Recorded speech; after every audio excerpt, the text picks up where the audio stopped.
ওসমান হাদির বোনকে। সালাম আপা, কেমন আছেন? নিশ্চয়ই ভালো আছেন আপা। আপনি যেই হইচই শুরু করেছিলেন যে মির্জা ফখরুল কেন আপনার ভাইয়ের নাম জানে না, আপা আপনারাই তো এখন হচ্ছে আপনার ভাইয়ের নাম ভুলে গেছেন।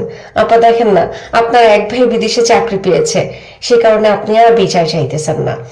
আপনারা কোটি টাকা পেয়েছেন, ঢাকায় ফ্ল্যাট পেয়েছেন, সে কারণে আপনি আর আটাশন থেকে নির্বাচন করছেন না আপা। তো আপা আপনারা যে ওসমান হাদিকে ভুলে গেলেন এবং বিচার চাওয়া থেকে নিজেদেরকে বিরত রাখলেন, কিন্তু আপা আমরা যে সাধারণ জনগণ, আমরা যারা কমরেড বা সাধারণ মানুষ, আমরা যারা জানাজায় গিয়েছিলাম, দোয়া করেছি, কষ্ট পেয়েছি, কেঁদেছি, আপা আমাদের কথা একটু চিন্তা করলেন না? আমাদের কি অবস্থা, আমরা কি ভাবছি, একটু ভাবলেন না আপা?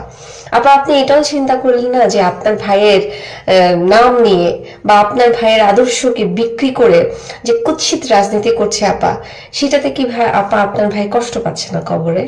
আপনি সেটা নিয়েও কোনো কথা বলছেন না।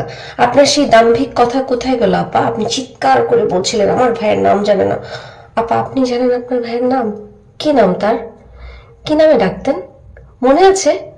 নাকি আপা টাকার বাড়ির কাছে সেটাও কবর দিয়ে দিয়েছেন? মানে ওসমান হাদির নামটাও কি টাকার সাথে ওটাকে কবর দিয়ে দিয়েছেন? আপা আপনি তো বলতে পারবেন না আপনার ভাইয়ের নাম? বলতে পারবেন কি? মির্জা ফখরুল না হয় বুড়ো মানুষ, সে বলতে পারে না, আপনারা বলেন। আচ্ছা, ওসমান হাদির স্ত্রী, আপনার খারাপ লাগছে না? আপনার সন্তানের জন্য খারাপ লাগছে না? আপনার হাজবেন্ডকে নিয়ে এরকম নোংরা রাজনীতি করছে, আপনি আওয়াজ তুলছেন না? আপনার ভাসুর, আপনার হাজবেন্ডের লাশকে নিয়ে সে পুঁজি করে বিদেশে চাকরি করছে, সেটা নিয়ে আপনার খারাপ লাগছে না? আত্মমর্যাদায় লাগছে না আপা? আমাদের লাগছে আপা। সরি, আমরা এতটা নিচে নামতে পারলাম না, যে সরি, কিছু বলার নাই আপা। আপনারা